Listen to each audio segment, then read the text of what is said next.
Okay.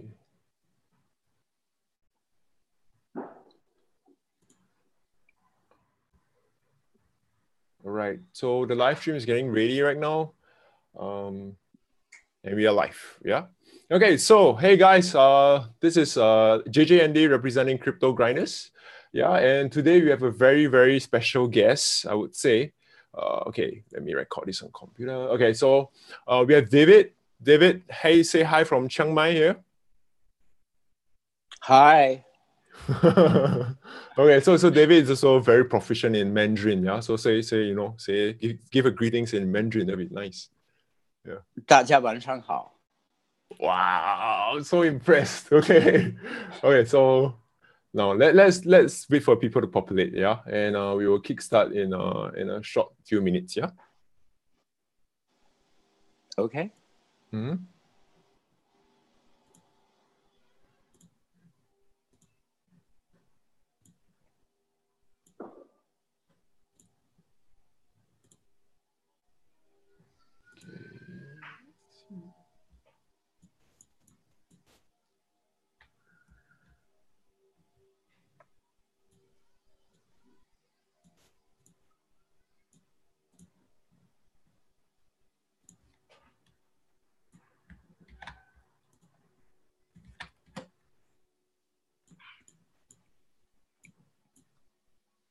Okay.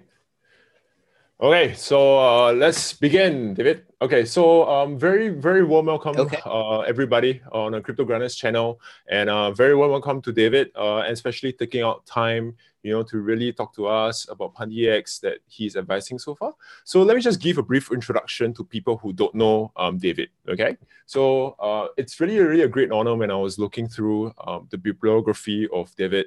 And he has so much experience in the cryptocurrency world, in law, and many various stuff that he does, right? So, so quick introduction, right? So David has held senior positions with Microsoft China, oversee development of Ethereum during its important growth phase in 2016. Not only that, during his multiple stint in Microsoft, Yuan Fen, he has been a professor as well. So that was really impressive. And David can speak fluent Mandarin as well, right? He's been in Beijing for the last 30 years, right, David? 没错. Yeah. Okay, I'm still dumbfounded by that. Okay, so David, so tell us a little bit about how you met Zach, the CEO of Pundi X, and so tell us about that. That would be interesting. Right. So I had set up the first co-working space in Beijing and an incubator, and this was in the 798 Art District. Right. And so it was a very open space, and the door was always open. And Zach was also working in the area and came in one day, and we sat and chatted. And I was impressed with him then, and especially now, has become even more impressive what he's doing. Right. Okay. So, David, I mean, you have been with Ethereum in the earlier days, right? And you saw the potential back then before most people did, right? And I think that's really interesting, right? That's really kind of amazing. So the main question I think in everyone's mind is this: why Pundi X? Is it the product, the team, the vision, or probably the leadership? What is the special thing? Right. I think it's all those things. So, with any new technology, one of the critical factors is adoption. You want to have widespread adoption. And so the blockchain and cryptocurrency, is really interesting and I think a true game changer. But it is currently pretty much only accessible to the tech savvy or to those people who are truly interested in it. And so what Pundi X represents to me is that opportunity for geometric growth to really, give this technology to larger populations. And I think that will be good for cryptocurrency, and I think it'll be good for the underlying blockchain technology. The other thing that was really impressive, I have to say, is Zach. Right. So I've dealt with a lot of entrepreneurs and a lot of founders in my life. And one of those critical things is finding a balance between having a clarity and passion for one's vision and at the same time being open to critical opinion, being able to change. And I have rarely found that in one person. They'll often be, so obsessed by their vision that they become deaf. They can't hear other opinions. They can't, and that's not a good thing.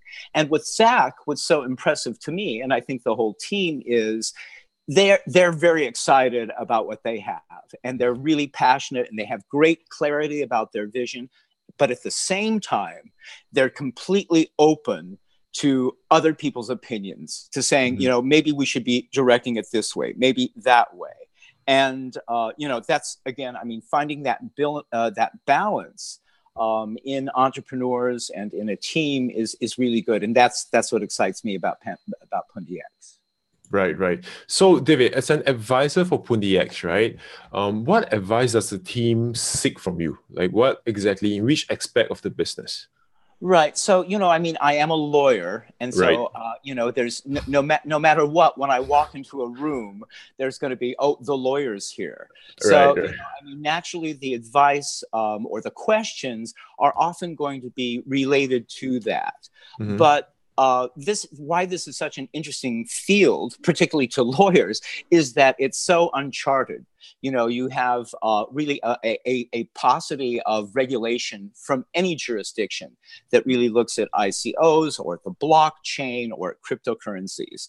So you've got to kind of feel your way through it. So a lot of the questions that I'm asked are sort of legally related, but it also, then goes to a lot of other things. It goes to marketing.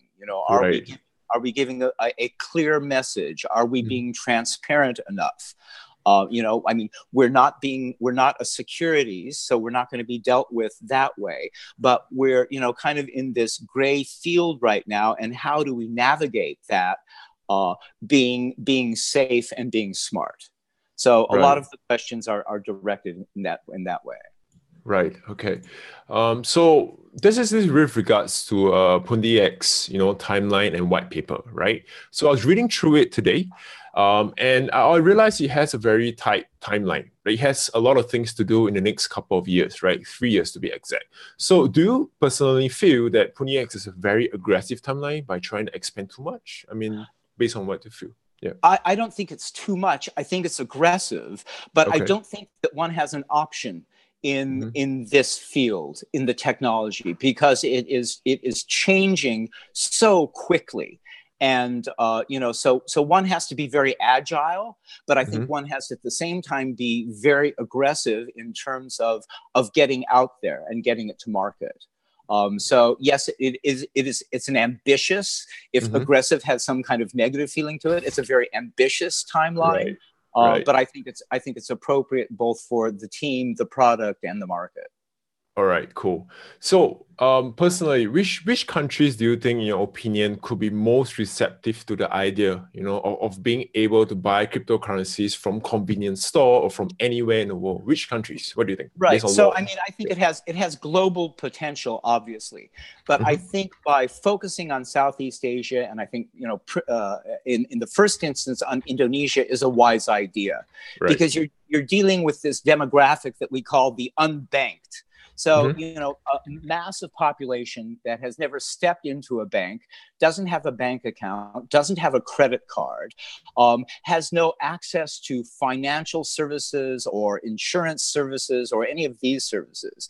So looking, in the first instance at that market is ideal for Pundi X, because you've got convenience stores everywhere, and you have people, going in there.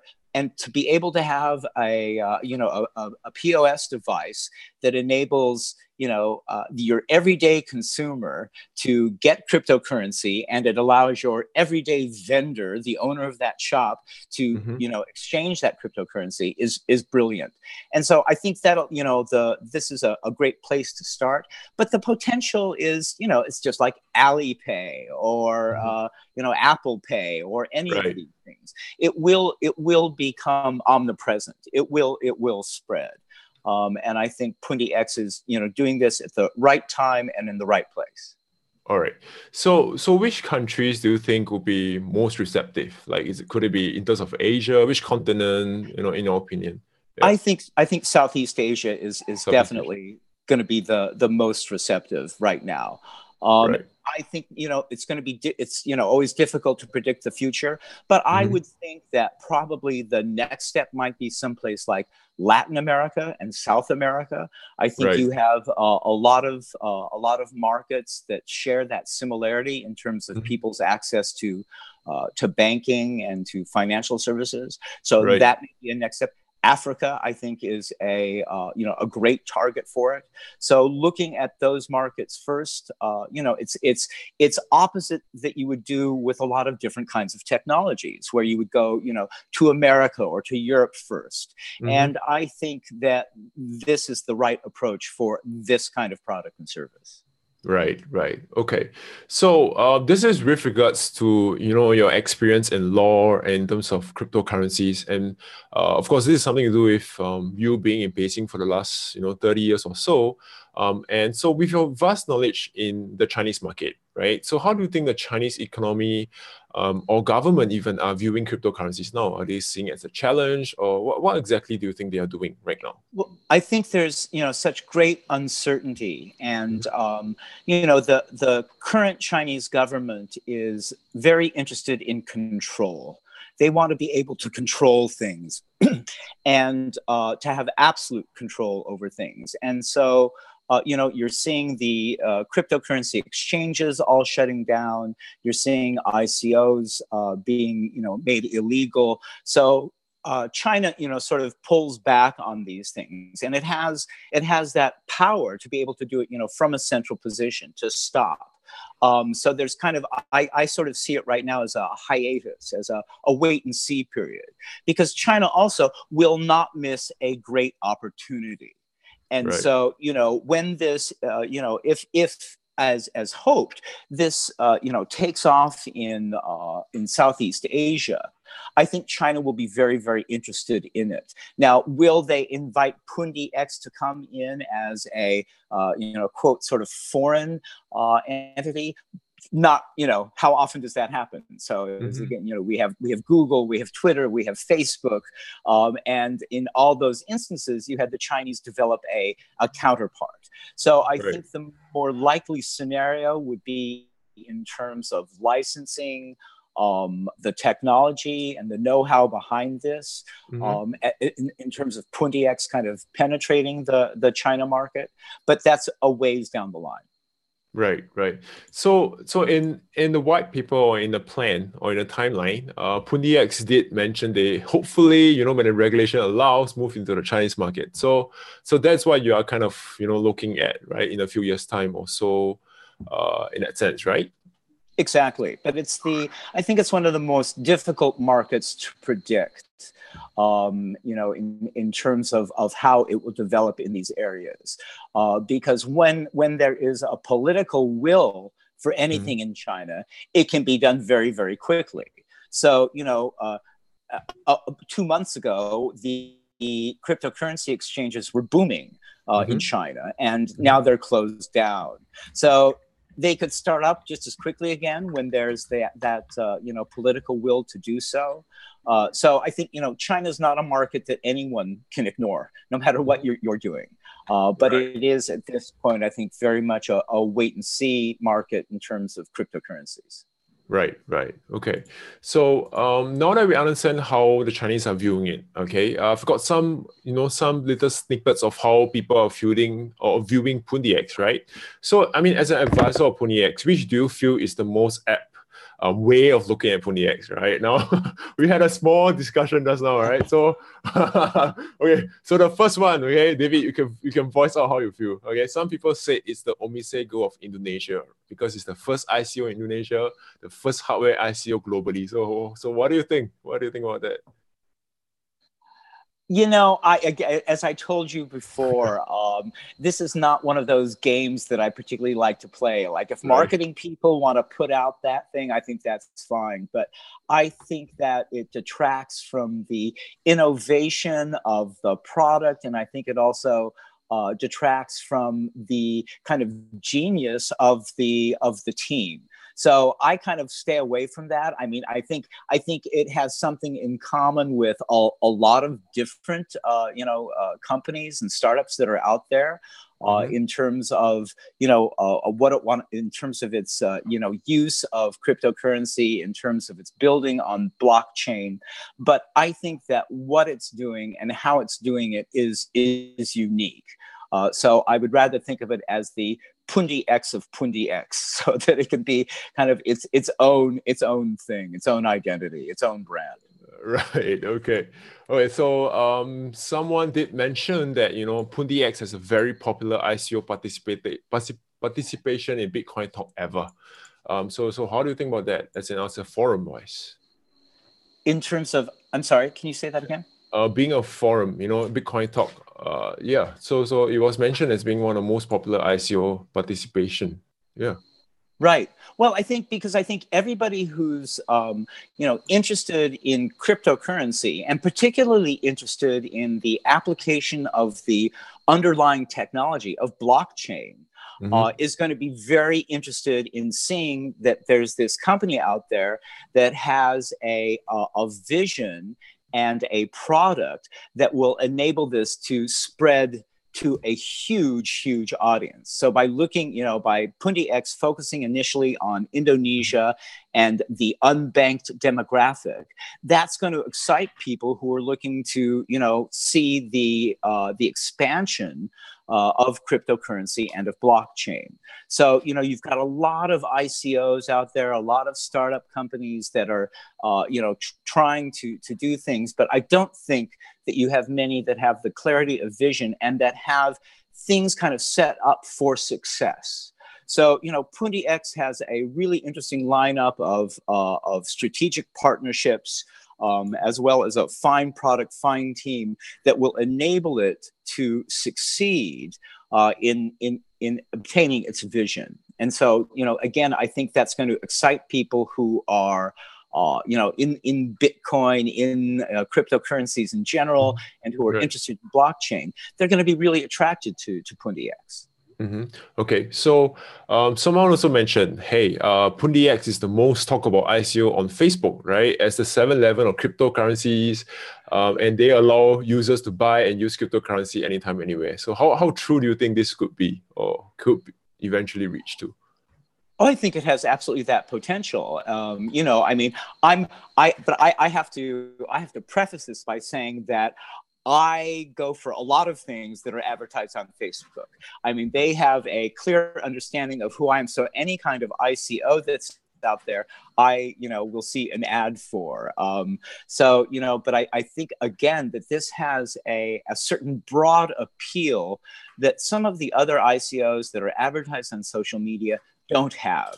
Like, they can't see, a lot of these things that are looking particularly at more advanced type of financial services or banking services. People, unless they're in like wealth management or have huge amounts of money, they can't sort of see it as applying to their own life. Whereas I think Pundi X has that broad appeal, because when was the last time you walked into a 7-Eleven? When was the last time you were in any convenience store? So you see yourself there, and you see yourself, wow, wouldn't that be cool to be able to, do an exchange in the 7-Eleven store, and to be able to, immediately use my cryptocurrency for buying things that I really need. And then it has, it will expand from there, because it'll go high end. So, for example, I'm in the, I ran an art gallery in Beijing before I converted.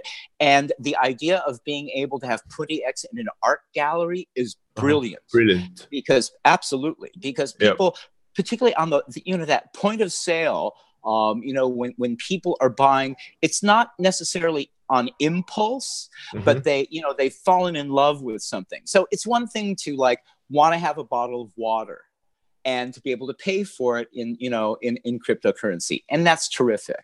But when it gets to larger, more important objects, like say a piece of art, to be able to do that exchange there is from both parties' perspective, from the buyer's perspective and the seller's perspective, a really great innovation. So I think we're going to see this grow. It's going to start off at the sort of the everyday consumer level, but it will advance because it's in the interest of both buyers and sellers to see it advance. Right, right. So are you going to put it up on your art gallery, or are you going to recommend? I don't have the art gallery anymore. Converted, right? Whether I, but if I, I would certainly promote it Right. to the gallery community. And I think there'll be, because I mean, the thing is that it's a step up from credit cards. And so why do I say that? And so, and why does it have, I think, particular appeal first in Southeast Asia? Right. Because there's a little element to it that is like gambling. There's a little element to it that's like buying that lottery ticket. Because when you're buying that cryptocurrency, are you aware of the risks? Yes. Can you lose everything? Absolutely. But can it also, really go up in value? So it has that little bit of added appeal to it. I think people will really go for that. Right, right. Okay, great. So finally, Pundi X is, a POS machine, right, that provides a wide range of cryptocurrency functions to your smartphone. So what do you think in the future, can be applied into the smartphone? Like, we do know that you could track your figures on a smartphone, on POS machine. Yeah. When was the last time you were in China? So if you go to China and you go to big cities now, right. No one pulls out cash. You don't pull out cash to pay a taxi cab. You don't pull out cash to buy food, even from vendors on the street. Everyone is using either Alipay or WeChat or some other kind. They're flashing their QR codes. They're doing everything. So I think China is probably the most penetrated in terms of being a cashless society. And so we will see that spread everywhere, and particularly when you're dealing with such mobile societies where people are traveling from one place to another, to be able to use that same currency in any country you go to will be a great boon. So, for example, here in Thailand, they accept Alipay. So you have a lot of Chinese visitors who are flashing, and they're doing that exchange between, renminbi yuan and the Thai baht. Exactly. But so if you think about this and overlay then cryptocurrency, you have no borders.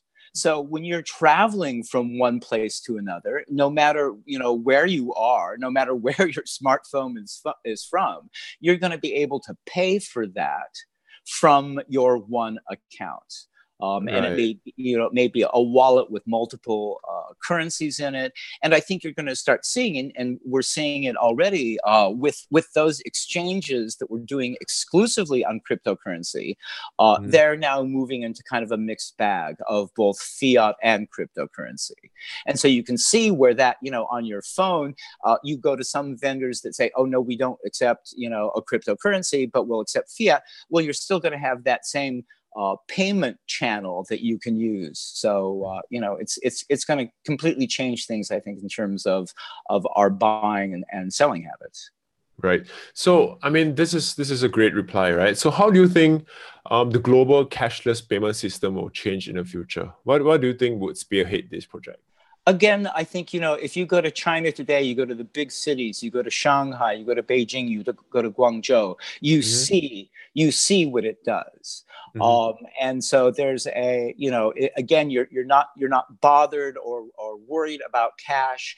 Whatever safety concerns you'd have about carrying cash is all gone. It's all become, again, a cashless society. So I think we're just going to see continued, and I think actually exponential growth in cashless systems.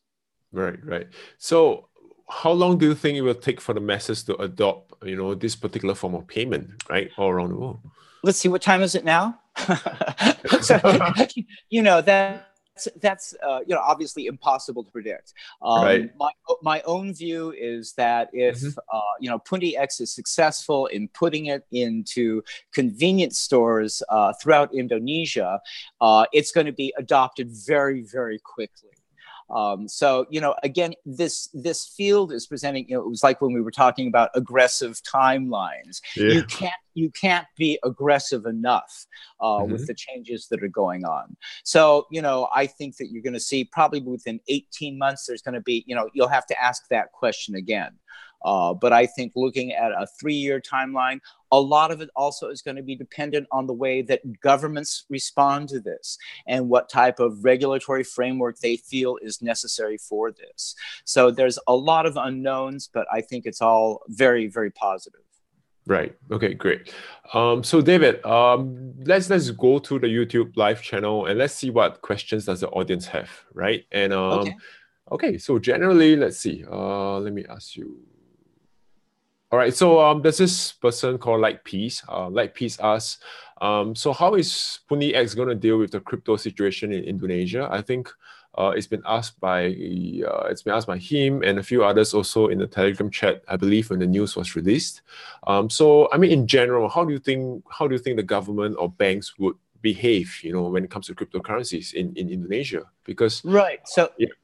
It's again a difficult position. You have a lot of different models out there. So you have China that has kind of gone to one extreme of sort of shutting it down, and then you have New Zealand or other jurisdictions that are going to be completely open to it. So how it's going to play out in Indonesia is sort of anybody's guess, but we have enough optimism in continuing with this and believing that there will be adoption and acceptance by the government of the benefits of this. And so that's why I think that this is a really smart approach. So governments want to see people use financial services. They want to see people getting insurance. They want to see people, getting closer to banks in a way. And it hasn't been hugely successful up until now, going through an old model. And so when you're introducing this new model of having it be so convenient and so accessible, I think you're going to find the government very excited about it. Likewise, at the same time, I think you're going to also find business to be very excited about it, because you're providing a new platform that gives them access to a market that they haven't been able to reach before. So you have, again, people who are involved in, credit systems, in insurance, being able to reach down into, kind of the larger population. So I think ultimately that Indonesia will, accept this and accept that it's good for the economy, that it's good for the people, and that it's good for business. All right, cool. Okay, so the other questions that people have is, okay, so let's go to the ICO amount, right? So we are actually Pundi X is aiming for the next ICO session to be $84 million, right? So, and we read on white papers that it's actually more of buying a POS machines and trying to distribute it all across the world and stuff like that. So, in terms of that evaluation, do you think that it's a bit ambitious, or what do you think about that amount? It's something that's still being discussed. I mean, I think these amounts are difficult to come up with in a reasonable. But I mean, I think what is more interesting and what one will have to look at is terms of percentages of what's gained and what those will be used for. So there's obviously a priority in terms of the POS device and in terms of distribution of those devices. And then you have, a whole other layer of things. You have marketing, you have legal, you have consultants. And so I think that the advisory board, in particular, when you get, I mean, after all, they call in this, older. I used to be gray-haired, now I'm bald, but right. So you bring in people who have kind of more experience, and that should make people feel, potential investors feel that the spend will be done in a practical and realistic way. So I think it's great to be ambitious in terms of the goal of of the funding that you want, and I also think that this company is going to be able to spend it well and to achieve the kind of growth that it hopes to achieve. Right. Okay. So next question. Let's see.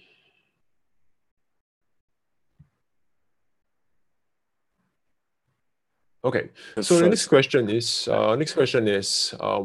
what is next for the team in Indonesia? Like, what is next for Pundi X? Is it to go into the retail sector or to go to the merchant sector? Which exact sector will Pundi X be moving towards?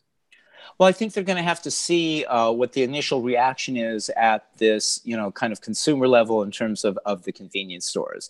And then I think the next bump up will be at a higher level and I don't know if you include, for example, again, art galleries as part of the retail sector, but I think you'll see a push into that sector, and whether it's high-end clothing or whatever. I think that's where I think that what will happen is that the drive for this is going to come from consumers, that there'll be greater consumer demand to see this, in other shops. Right. Okay. So next question. Okay, I'm just going through whether you have any questions on the YouTube channel. Okay, so it's mainly on the banks and stuff. Okay, so which sector do you think Pundi X would be the best at? Like when you mentioned, right, art gallery is definitely one of them. And where else do you think? Could it be in the casino or where else? What do you think?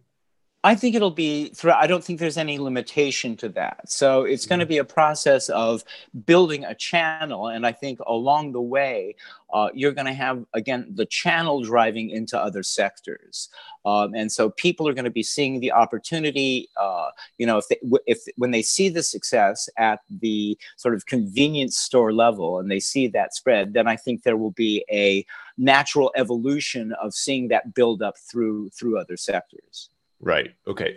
So the next question, which is on Sedgwick 2X, right? So we understand that BTC or Bitcoin is going through a little upgrade of fork soon, right? So what's your viewpoint on it first? And then what do you think, what impact will it have on Pundi X? What do you think? Right. I don't, so I think sometimes one of the problems that I have is when cryptocurrency is conflated with the underlying technology and with applications or services that are built on the blockchain. So those two things, whether conflated in discussion, I think are very separate items. So I think that the success, for example, of Pundi X is really independent on the valuation of cryptocurrencies or of any particular cryptocurrency, whether it's ETH or Bitcoin or whatever it is. So, I don't think that the focus or too much consideration should be given to that. To the current valuation of any of the cryptocurrencies, but rather to what the service and the product is that's being built on the blockchain. All right, cool. Okay, so Igmar van der Roach asked a question on YouTube. He mentioned, I heard something about Pundi X using NAM technology. Could you elaborate on that? Was there any truth to that? I think you have to ask the team about things that are allowed to be released and what's not released. But I think that that's probably a good question, right? and something to be worth pursuing. But I think there's a real possibility in that. Okay, cool. So in terms of Pundi X, right? Someone is asking, what exactly does it have a utility? What does exactly the token going to be used for? So I think you could go on and maybe explain a little about what's the utility value of it, or what can the utility, right? So the value will be enabling you first to buy whatever commodities that you're looking at, but also in the purchase of financial services online from the consumer perspective, and also the utility from the business perspective in terms of being able to place their service or their ads on the platform. Right. So the token will be used for that. Okay, cool. Okay, so let's see. Okay, so back in the days when you were the former member of board of director for Ethereum Foundation, right? So I mean, some respect, all right? So back then, what do you think is the best analogy between Ethereum and what Pundi X is trying to do, or what experience do you have gained from there and you're putting into Pundi X, kind of viewpoint? Right. So, I mean, I think they're very different animals. Yes, definitely. Right? Yeah. So making any kind of comparison or what experience from one is applicable to the other, I think just in general, one has to approach this as you do with other products in terms of what does the consumer need? What does the consumer want? What does your market need? And so Ethereum is a broader, Ethereum is something that has, appeal to developers. Their market is not the ultimate consumer, but their market are, developers who are building on the platform. And so, it's going to a very, very different level.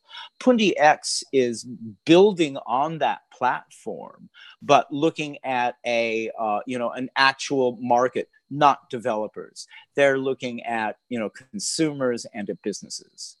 Right. Okay. Okay, let's see if we have any more questions from the side.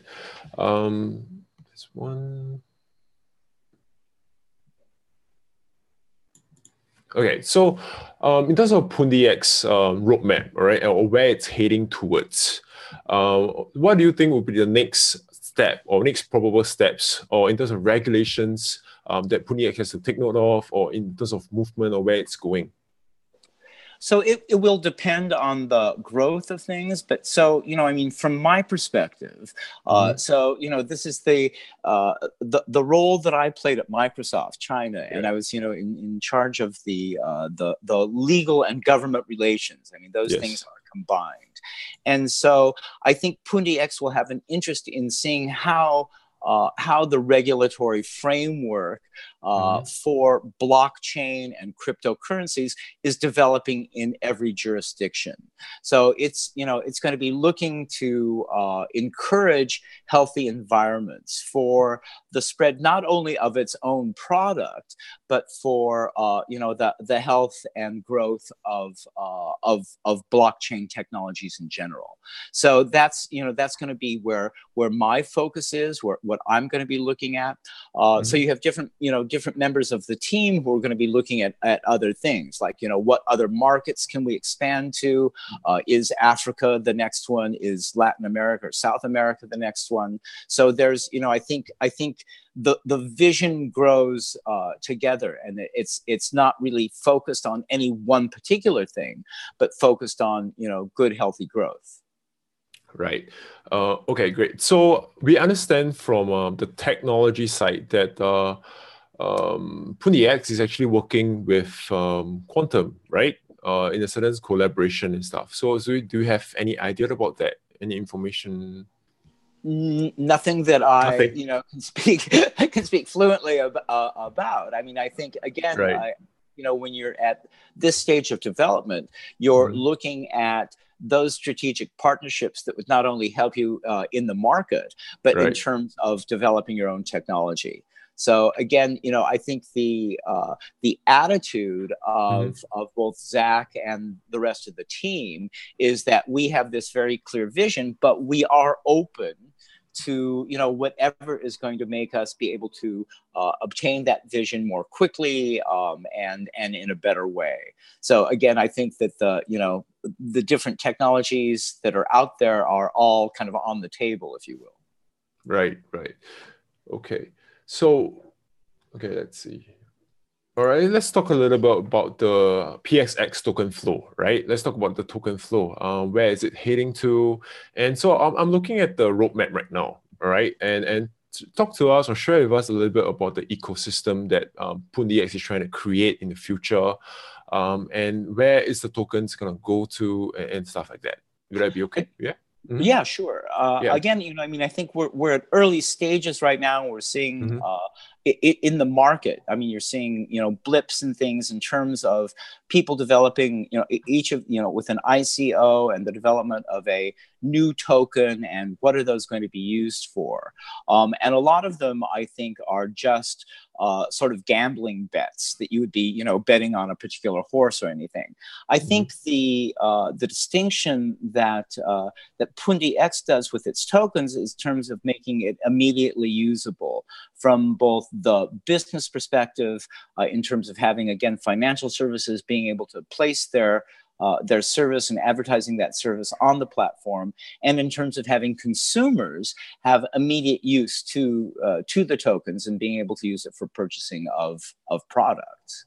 So it's a very different kind of ecosystem than I see with other. And again, I won't name names, but there's, I've bought those random, invested in these ICOs and bought these random tokens. And again, I kind of see that as more of a gambling play. I see what Pundi X is doing as something with greater certainty. Right. Okay, so there's a question from the team, from the CG team itself. So how do Pundi X choose to promote? All right, is it from the ground up, like retail, cafe, community, or instead of going from the top down approach, which is from the government, corporations? Which one do you think is a better strategy overall? I don't think that you can, exclude one for the other. I think it has to be, it's something that has to be done on both sides. I think you have to, developing that kind of ground up strategy is terribly important to get that kind of acceptance and adoption from the consumers. And that's going to be, again, met by business. At the same time, you've got to have that healthy and supportive ecosystem that's going to be, really developed and led by governments in places. So again, I think it's got to be a kind of multi-prong approach. I don't think you can rely on just one or the other. Right. Okay. So that being said, okay, so how does or how will the merchant benefit from a POS device? So let's say I'm a consumer, right? I fly to Indonesia or Bali, and I walk into the convenience store, and so I was going to check out with my mineral water, and I saw, hey, there's a POS machine here. All right. So how do then the merchants benefit from it, or how do they withdraw their cryptocurrencies in that sense? Because they're not going to have to worry about a currency. So they're not going to have to worry about, the consumer thinking, oh, have I changed enough dollars into ringgit, or, do I have that? So it makes it a much easier system. And I think from a merchant's perspective, the money that they save by becoming cashless is generally an accepted fact, that they have less, you have less loss. You don't have to worry about people taking from the till.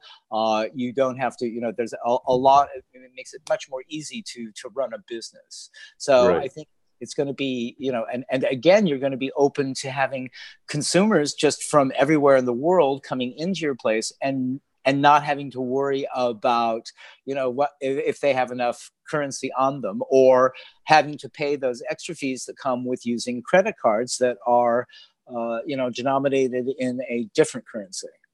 Right. Okay. So, based on Pundis, right? I mean, Pundi is kind of it's growing in Indonesia. Yeah, it's getting some pace to it.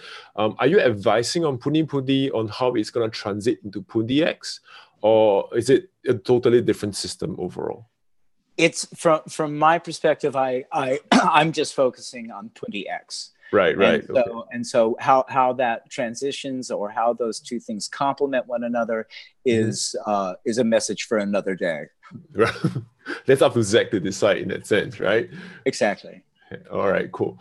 Okay, so Pundi X is also going to hit certain exchanges, right? I mean, Zach has shared that that it's going to hit one of the top few volumes exchanges. Yeah, some of the exchanges, cryptocurrency exchanges. So how will that then have an impact on Pundi X price or value itself? What do you think? Well, it'll go up. I mean, I think that would be the general hope, and also the general trend in these things. When the currency hits an exchange and then it becomes convertible to either fiat or to other cryptocurrencies, its value will generally trend upwards. Right. Okay.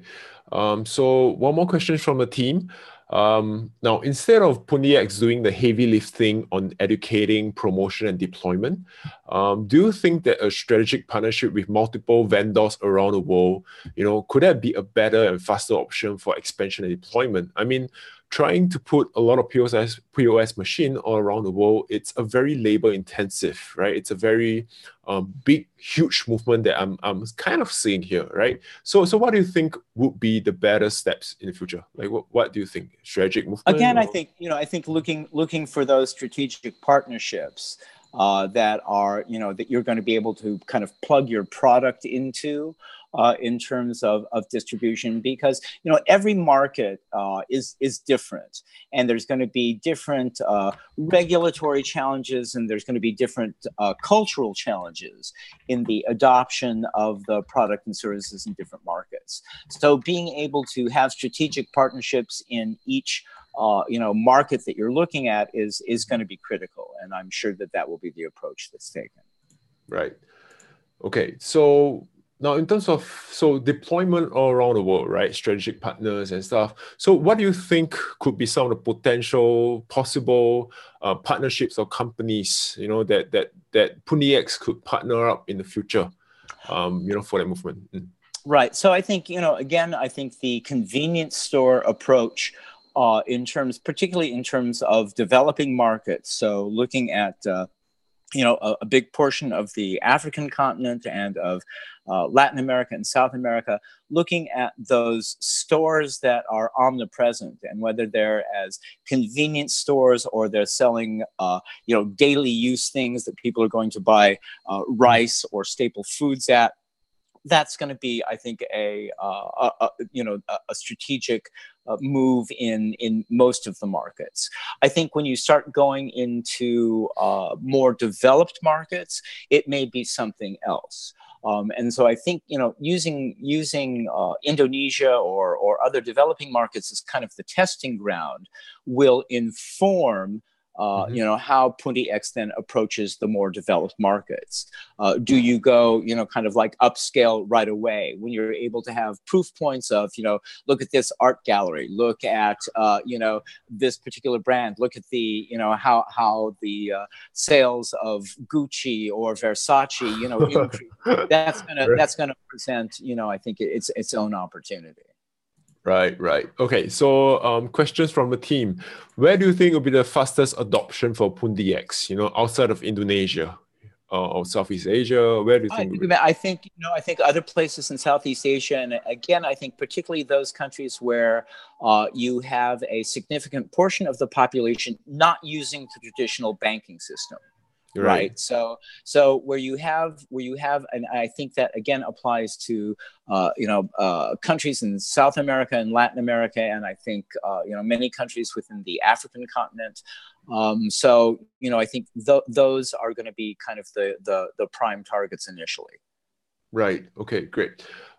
So there's this question from the Telegram group, right? Is there a plan to do business in Ukraine, or how are we going to deal with the European regions, right, or Russia particularly? Is there any news about that? One step at a time. One step at a time. Right. Okay. I think necessarily, the focus of the team has got to be on Southeast Asia right now. And again, so this is a learning team.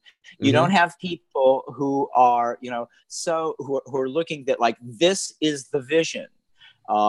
This is how it's going to be, and because that's not, again, it may change radically, as one sees, Uber has to adjust to different markets and different regulatory frameworks and different cultural environments, different business environments, and so I think likewise, give us some time. And once we have Southeast Asia and have learned from our experience there, then we can talk about the Ukraine. Right. I think a lot of people are excited about Pundi X going to their countries. I think that's the concern. That's the reason why, right? I mean, if I'm a merchant, I would see a huge potential of Pundi X, like really. Absolutely. And so let that, let the demand for it drive the expansion of the company. And that's, that's what the money that's being raised in terms of, developing not only the product itself, but also in developing those markets and being able to spread it. But I think there will be great demand from merchants and consumers alike. Right. So one quick question. I was just thinking now, as an advisor right now, what is the most challenging thing for you right now for Pundi X to solve or to get over? Yeah. Right. I think, again, business people like certainty. Right. And this particular industry and the environment everywhere is filled with a lot of questions, a lot of uncertainty. How Indonesia is going to be dealing, with the product, with cryptocurrencies, with blockchain. So I think that question, that's really, because there's nothing we can reference. There's no, model that we can look at. So it's going to be a question of watching how things are developing and addressing those issues as they come up. Right. So other than Pundi X, are you looking at any other projects or are you advising on any other boards? Just out of curiosity right now. I am, but I keep that confidential. Right. There's no, because I'm still a lawyer, and so who I work with is confidence. No worries about that. Okay, so back to Pundi. All right, so when it comes to the adoption of Pundi X, right? When it comes to the merchant, so when it comes to the merchant, what do you think, could language be a communication barrier towards how Pundi X is distributed? I mean, if Pundi is moving towards the European region, moving towards Southeast Asia in certain countries, will the team face an issue on that in terms of language barrier? I don't think so, because again, I mean, that's the purpose of developing strategic partnerships in any market that you want to go to, is to address that, because it's not just a linguistic issue. It is a cultural issue. And so, I mean, they have been very careful and have the greatest knowledge base about the Indonesian market right now, and how that applies also to other markets within Southeast Asia. When they go to another market where there's going to be not only a different language, but there's going to be a different culture, a different business culture, a different culture of consumer buying. And so that will have to be, adopted and understood in order for Pundi X to be successful in other markets. Right. Okay. So Indonesia, which part of Indonesia right now is Pundi X, or is the POS machine already operational? You'll have to ask your next interviewer or interviewee. Right. So I have to direct all the technology questions to him, right? Exactly. Ask him. Ask him. Okay. So yeah, let me see. I think I've got a question from the team. So given a roadblock from the team, given the roadblocks faced by companies, using Visa, MasterCard on spending crypto, do you think that Pundi X can fill the void in this space? Can fill the void in this space? Absolutely. Because that first demographic that we're looking at are people who can't get a Visa or a MasterCard. They don't even have a bank. So, right. So that's a huge void. And again, particularly in less developed markets from a financial services perspective. So absolutely, it's going to fill that void. Right. Now, this is just out of my own curiosity. Now, there are other cryptocurrencies, they are trying to develop their own payment card system, right? Their own Visa, MasterCard. What do you think about those tokens instead? I mean, just your own opinion. Yeah, because Pundi X is doing the opposite, kind of, right? Being a cashless payment. But certain currencies are then using, trying to create their card for that purpose, for expenditure, for cryptocurrency. So what do you think is the main difference here? Well, because those currencies are going to be, dependent on exchanges, and in terms of, the acceptance of that specific currency. So it makes it, there's greater risks, I think, in that. I think there's greater doubt that's in that, because then it creates, I think, issues both in terms of the holder of the token as well as then finding the vendor that's going to accept it. So that's that can be a significant roadblock. And I think Pundi X takes an approach that will avoid that. Right. All right. So a question from the team. So how will Pundi X then penetrate a saturated POS market? So what do you think is its competitive edge in terms of proof of stake? Ask the next guy. Because I think that's an issue. I mean, even if I was, I was at the table at Ethereum when this whole issue was being brought up. Wow. And okay. but I mean, that doesn't, because to be honest with you, it's above my head. I mean, I'm not the tech guy. And so, I mean, I can understand basically what the issues are, but in terms of how that's adopted, I mean, that's a developer's issue from my perspective. And so I kind of look at it more in terms of how is that going to impact the consumer? How's that going to impact the vendor? So, those are things that at a technical level that are beyond my reach. Right. Okay.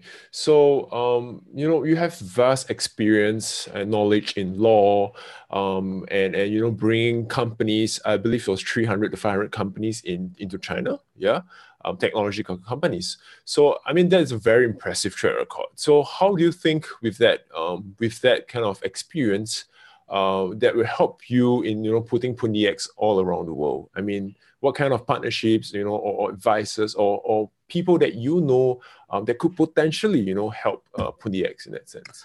Whether or not, I mean, I made this very clear to Pundi X that you can have a huge network, and whether or not that's going to be of actual benefit to a company is really difficult to predict, and I don't sell that. What I can sell is my experience, and of in particular working with Microsoft in China and seeing the challenges that it had. I think that experience in particular is applicable to any company going into any market. And looking again, I mean, I know what to look for, but that will change from place to place in terms of the receptivity of the technology and of the product. That varies from place to place. I mean, look at Estonia. So Estonia is like, to me, it's kind of like this wonderful country in terms of this, in terms of being open to, and I became an e-resident of Estonia when, in fact, my membership almost ends in, I think, another year. So, but you're dealing with very progressive environment where you have a progressive government leadership that is looking at developing, and so that's one approach. It's talking to them and going like, absolutely, like, come in here. This is a great compliment to to what we've built. And then you have other countries that are going to be less receptive to it or more uncertain about it. So it will require another approach, and looking for different kinds of strategic partnerships in each of those different markets or jurisdictions to be able to that you want to be successful there. Right. Okay. David, there's a question on YouTube by Igma Van. So we also saw that that on the roadmap, Pundi X plans to expand to the Canadian market pretty quickly. In fact, I think it's the first quarter of 2018, right? So how do you think the Canadian market will then react to Pundi X, as opposed to the Southeast Asia market? Again, I mean, I'm not a fortune teller or a crystal ball gazer, and so I think all of these things are difficult to predict. So again, I mean, my own approach is to take this step at a time and to learn from each of those markets. Canada, is certainly receptive, I think, from a technological point of view, in terms of going cashless. It also has, but it's a different consumer environment and a different business environment, vendor environment than you have in Southeast Asia. So it will be, I think it's a great testing ground to look at in terms of developed markets. But let's wait and see. Great. Okay. So I think the last kind of a few questions would be to ask about the team. So it's a very rare opportunity to meet advisors of ICOs, right? To be honest, I mean, I understand advisors are usually busy, and they are they have vast experience, right? And it's not easy, and I feel really honored to be able to talk to you, David. So just wondering, you have met the team before, right? You have met Pundi X team. You have met them. Have you met them in Indonesia or somewhere before? I mean, you've met. I've met Zach in China, Right. and that was the last one. I was scheduled initially a couple of weeks ago to go down to Jakarta, but Right. I wasn't able to do that. No worries about that. So tell us more about how Zach is as a person. Like, why do you think? I mean, leadership. Everything rises and falls with leadership, right? So, what do you Exactly. think? What do you think Zach could bring to the table that's different from what you have seen before? Unique to Pundi X. Again, I mean, it has been something that I've said before, because I think what's unique is finding that balance between a commitment to a vision and an openness to other opinions, and being able to integrate those two things. So to still keep the clarity that you have in terms of where you want the company to go, how you want it to grow, but being open to, okay, how do we have to adjust this to make it right, to make it work best? And so again, one doesn't always find that attitude, at least I haven't always found that attitude within teams. Because sometimes, I mean, again, it's also, you have certain teams that are, and I don't mean this in any offensive way, but that are totally geek. Right. So they're going to be talking a language, and it's all very cool from a technology perspective, but it's not really addressing the reality of the consumer and the reality of the market. And so, this team, to me, brings together both that technical know-how as well as the market savvy, and being able to combine those two things. And I haven't seen that with a lot of the, the startups and the ICOs that have been out there. It's gone one way or another. They'll, they start talking, and you can read, it becomes kind of evident in a lot of white papers. And so, you're looking for the meat. I mean, you want, you don't just want to kind of like read the fluff about where we're going to go. You do want to see the meat in terms of the technology that's there. But at the same time, I want something that I know that as a consumer, and so being in terms of a let's say a participant in ICOs, I want to see something that I can relate to, and again, I think Pundi X brings that to a level, because again, and that's why although I've avoided all of those analogies, being able, because I walk into a lot, I live in Thailand, man. So I've got a 7-Eleven on every corner, right? Right. So being able to relate to that, and being able to walk into that store and seeing where I could make immediate use of this makes it more real. So I think that's, from in terms of a participant in an ICO, as well as in terms of an advisor and supporter to a particular company, I am at that point where I want to see how this is going to impact my life. And I want to see how, wow, if this grows and grows, how is this going to impact my kid's life? How am I, I've got a daughter living in London and a son living in Amsterdam. And so I can immediately see how cool this could be in terms of being able to, how their lives would also improve, buying airline tickets, or, doing all of these things. So again, I mean, I think it's the practical nature of it, combined with a technical savvy and an understanding of the market that makes this unique, at least from my perspective. Right. Great sharing, David. Okay, great. David, so any last final message for the viewers of Crypto Grinders? Anything about again, I mean, I hope they'll take a really close look at Pundi X, and consider it for all that it's going to be worth. And so I think it's a great team. And again, I think that's the first thing that you look at. I think you've got a great technology. I think you have a great strategic vision out there. All right, great. Thank you, David. Thank you for taking your time out with us in Crypto Grinders and sharing your views on cryptocurrency and on Pundi X. Yeah. So thank you so much. It's an honor, to have a chat with you. really. My So thank you, David. pleasure. It's an honor to be able to share this with you. Thank you. All right. So thank you, David. So for those who are looking at this video right now, do hit like, subscribe, and if you have any questions, just let us know on our channels. Yeah. And thank you, David. Have a great evening in Chiang Mai. I understand it's a festival over there. So have lots of fun. Have lots of fun. Wish you all the best, David. Thank you. Thank you. Likewise. Sawadee Thank you.